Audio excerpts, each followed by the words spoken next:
Hello my dear students. तो एक बार वापस से स्वागत है आपका अपने YouTube channel the logic word में। तो लास्ट लेक्चर में हमने रिफ्लेक्सिव प्रोनाउन डिस्कस किया था और उसको कुछ क्वेश्चन प्रैक्टिस किए थे। अब इसी टॉपिक में हम कुछ और क्वेश्चंस प्रैक्टिस करते हैं, जिससे ये टॉपिक हमारा और अच्छे से क्लियर हो जाएगा और जो जो भी इसमें बारीकियां हैं वो हमें समझ में आएंगी। तो आप प्लीज़ इस लेक्चर्स के एंड तक बने रहिए, तभी आपको ये चैप्टर और अच्छे से क्लियर हो पाएगा। और अगर आपको ये वीडियो अच्छा लगता है तो प्लीज़ वीडियो को लाइक, चैनल को सब्सक्राइब और शेयर करना ना भूलें। तो चलिए बिना वक्त करते हैं। तो जैसे कि मैंने पहले ही दो क्वेश्चन आप लोगों के सामने लिख रखे हैं। पहला क्वेश्चन है they enjoyed the party yesterday, और दूसरा क्वेश्चन है they enjoyed in the party yesterday. अब मैं आपको पहले बता देता हूं कि अब इसमें अपन को डिस्कस करना क्या है। ये एंजॉय है, यहाँ पे वर्ब है, यहाँ पे भी एंजॉय की आपकी वर्ब है। यहाँ ये जो तो पार्टी है ये आपका ऑब्जेक्ट है, और यहाँ इन जो है ये आपकी प्रीपोजिशन है। जो द पार्टी है ये आपका क्या है, यहां पर ऑब्जेक्ट है। ओके। अब पहला जो सेंटेंस है, इन दोनों ही सेंटेंस में वर्ब कौन सी दी है, एंजॉय। आपकी जो वर्ब है वो है क्या, एंजॉय। अब मैं आपसे एक बात पूछता हूं, ये जो एंजॉय है, एंजॉय एक वर्ब है, एंजॉय का मतलब एंजॉय करना होता है कि एंजॉय होना होता है। यानी कि एंजॉय का मतलब एंजॉय, यानी मैं आपसे ये पूछना चाह रहा हूं कि एंजॉय आपकी एक जो है ये आपकी डूइंग वर्ब है या हैपनिंग वर्ब है। थोड़ा डूइंग वर्ब है, यानी कि एंजॉय का मतलब होता है एंजॉय करना। अब किसे एंजॉय करना, हम किसे एंजॉय करेंगे, है ना। तो ये जो पहला सेंटेंस है, पहले सेंटेंस में एंजॉय वर्ब का ऑब्जेक्ट क्या है, द पार्टी। ओके। अब जो सेकंड सेंटेंस है, सेकंड में आपका पार्टी क्या है, पार्टी जो है वह है आपका इन प्रीपोजिशन का ऑब्जेक्ट है। कैसे, मैंने आपको बताया था जब भी आपका प्रीपोजिशन आता है वह अपने साथ ऑब्जेक्ट लाता है, यानी कि प्रीपोजिशन का अपना एक ऑब्जेक्ट होता है। तो इतनी बात क्लियर है ना। प्रीपोजिशन का अपना एक ऑब्जेक्ट होता है, तो प्रीपोजिशन ये जो ऑब्जेक्ट है द पार्टी, ये तो आपका प्रीपोजिशन का ऑब्जेक्ट आ गया। अब जबकि हमें मालूम है कि एंजॉय क्या है, एंजॉय एक डूइंग ट्रांजिटिव वर्ब है। एंजॉय एक डूइंग ट्रांजिटिव वर्ब है, जब मतलब होता है एंजॉय करना। इसका क्या मतलब होता है, एंजॉय का, अब मैं आपको क्लियर यहां पे लिख देता हूं। एंजॉय का मतलब होता है एंजॉय करना। अब तो इसके साथ इसका कोई ना कोई ऑब्जेक्ट तो होगा, है ना, लेकिन इसका कोई ऑब्जेक्ट तो दे नहीं रखा पहले वाले में। तो अब हम इसको सही करें कैसे, पहले वाले को। तो आप ना इसके बाद कोई ना कोई ऑब्जेक्ट लिख दो। क्यों, क्योंकि एंजॉय एक डूइंग ट्रांजिटिव वर्ब है और जिसका मतलब होता है एंजॉय करना। अब हम किसे एंजॉय करेंगे, यानी कि इसका एक कोई ना कोई ऑब्जेक्ट होना चाहिए। अब जो ऑब्जेक्ट यहाँ पे दूसरे वाले में दे नहीं रखा, पहले वाले का तो दे रखा है। एंजॉय वर्ब का ऑब्जेक्ट है the party, they enjoyed the party study, यानी कि वो पार्टी को एंजॉय करेंगे। तो ये चीज तो आपको सही है, लेकिन दूसरे वाले में they enjoyed in the party yesterday, वो एंजॉय करेंगे पार्टी में कल, लेकिन किसे एंजॉय करेंगे ये नहीं बता रखा ना।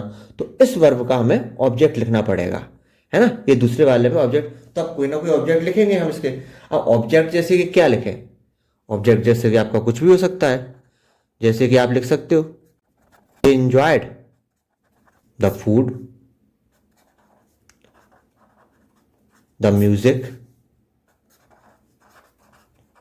द ड्रिंक, वो कुछ भी इंजॉय कर सकते हैं। ये आपके क्या है सारे, ये आपके ऑब्जेक्ट है। क्यों, इंजॉय वर्ब के, ये आपका क्या है, वर्ब। क्यों, क्योंकि इंजॉय जो आपकी है ये डूइंग ट्रांजिटिव वर्ब है, तो इस वर्ब का कोई ना कोई ऑब्जेक्ट होगा, होना ही चाहिए, तभी आपका ये चीज सही होगा। अब कुछ भी आपको समझ में ना आए ना, तो आप क्या करो, रिफ्लेक्सिव प्रोनाउन लिख दो। क्या लिख दो, एज अ ऑब्जेक्ट ऑफ किसका, डूइंग ट्रांजिटिव वर्ब का। जो डूइंग ट्रांजिटिव आपकी वर्ब दी है उसका आप ऑब्जेक्ट लिख दीजिए एज अ ऑब्जेक्ट, इसका डूइंग ट्रांजिटिव वर्ब का। अब ये वर्ब है, इसका ऑब्जेक्ट कहाँ आएगा, इसके बाद आएगा, यानी कि यहां पर ऑब्जेक्ट आएगा। अब रिफ्लेक्सिव प्रोनाउन लिखना है, लास्ट लेक्चर में बता दिया क्या होता है। तो रिफ्लेक्सिव प्रोनाउन किसके हिसाब से आएगा, सब्जेक्ट जो होता है वही आपका ऑब्जेक्ट बनता है। तो दे का ऑब्जेक्टिव किसके हो जाता है, देम सेल्व्स, देम सेल्व्स, तो ये आपका ऑब्जेक्ट बन जाएगा देम सेल्व्स, है ना। They enjoyed themselves in the party yesterday. तो होप सो आपको ये दोनों क्वेश्चन समझ में आ गए होंगे। वो आपके डूइंग ट्रांजिटिव वर्ब है, इसके साथ आपका ऑब्जेक्ट आएगा ही आएगा। और जब ऑब्जेक्ट दे रखा है ये इस तरीके से तब तो कोई बात नहीं है, और जब नहीं दे रखा तो आप ऑब्जेक्ट को ऑब्जेक्ट की प्लेस पर रिफ्लेक्सिव प्रोनाउन भी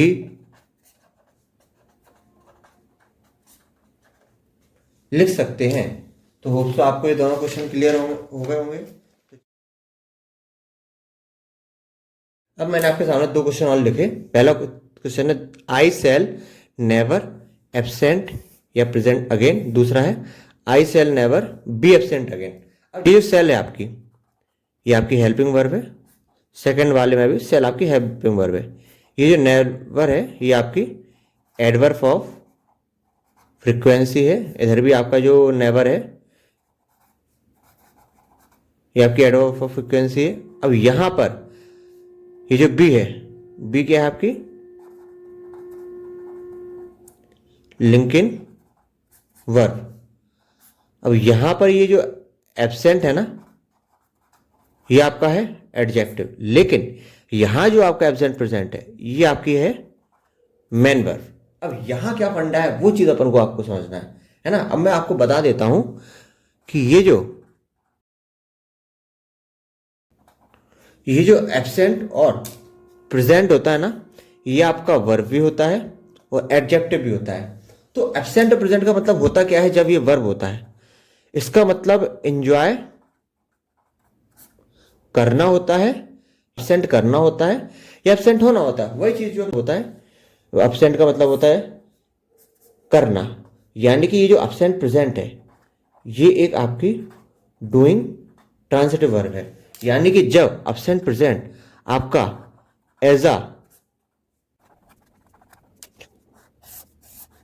जब आपका absent present as a verb role play करे तो इसका मतलब होता है इन एब्सेंट प्रेजेंट करना, यानी कि ये आपकी डूइंग ट्रांजिटिव वर्ब है। तो इसको मैंने यहां लिख दिया एब्सेंट टू चाहे प्रेजेंट, जब ये as a verb role play करे तो इसका ये एक डूइंग ट्रांजिटिव वर्ब आती है। और जब डूइंग ट्रांजिटिव वर्ब है तो इस वर्ब का कोई ना कोई ऑब्जेक्ट होता है।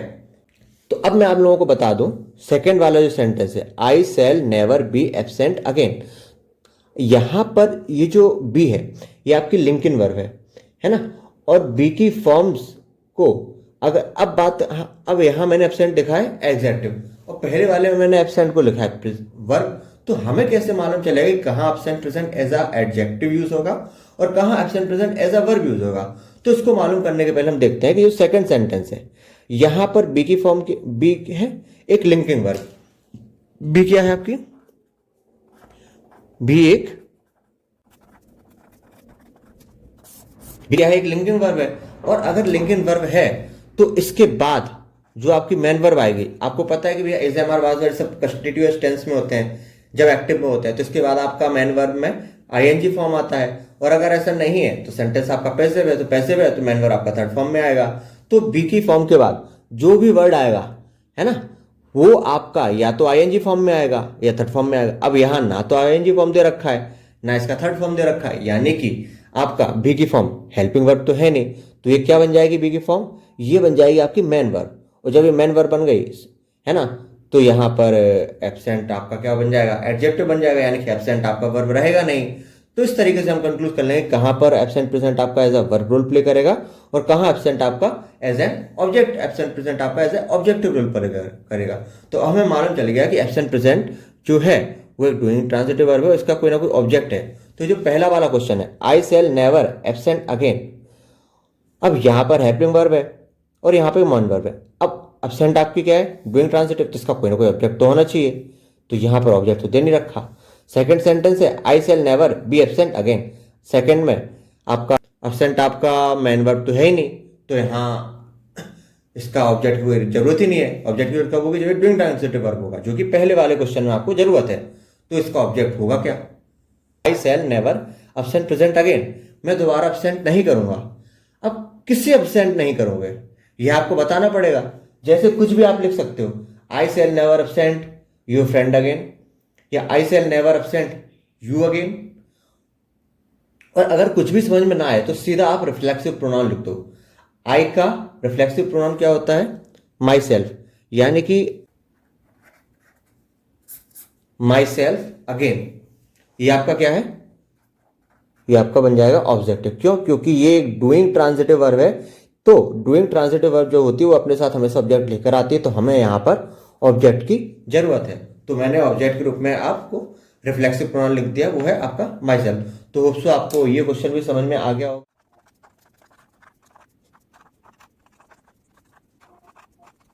अब मैंने आप लोगों के सामने दो क्वेश्चन लिखे हैं, satisfy with the delicious food, और दूसरा क्वेश्चन है she will introduce to the chairman at the meeting tomorrow.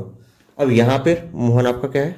Subject है, सेटिस्फाई आपकी वर्ब है, विथ आपकी प्रीपोजिशन है, और द डेलिशियस फूड आपका ऑब्जेक्ट है। सेकंड में शी आपका सब्जेक्ट है, विल आपका हेल्पिंग वर्ब है, इंट्रोड्यूस आपका मेन वर्ब है, टू आपका प्रीपोजिशन है, द चेयरमैन आपका ऑब्जेक्ट है। अब एक बात बताइए, सेटिस्फाई जो है दोनों में ही ऑब्जेक्ट, ये जो पहला सेंटेंस है यहाँ ऑब्जेक्ट क्या है आपका? द डेलिशियस फूड है ना, और ये आपका प्रीपोजिशन है। और मैंने आपको पहले ही बताया है कि जो आपका प्रीपोजिशन होता है वह अपने आप साथ क्या करता है? ऑब्जेक्ट लेकर आता है। तो ये जो ऑब्जेक्ट है ये आपका प्रीपोजिशन का ऑब्जेक्ट हो गया। इतनी बात क्लियर है?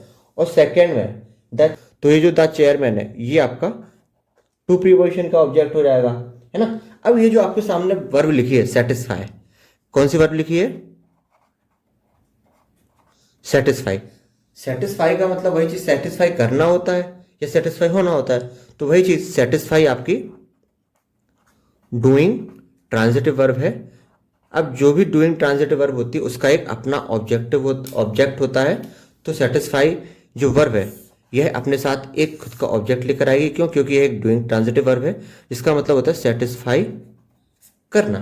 ओके, अब किससे सेटिस्फाई करेंगे? कोई ना कोई ऑब्जेक्ट होगा ना जो सेटिस्फाई होगा, तो हमें कोई ना कोई ऑब्जेक्ट लिखना होता है। So there is always some object. अब फर्स्ट में सेटिस्फाई वर्ब का कोई ऑब्जेक्ट तो दे नहीं रखा, ये जो वर्ब है ना इसका कोई ऑब्जेक्ट तो दे नहीं रखा, तो हमें इसका कोई ना कोई ऑब्जेक्ट लिखना होगा। तो Mohan satisfy with the delicious food, delicious food से सेटिस्फाई किया, मगर किसे किया हमें हम वो नहीं बता रहे ना। तो या तो कोई ना कोई ऑब्जेक्ट लिख दो आप अपनी तरफ से, कुछ भी लिख दो। मोहन सेटिस्फाइड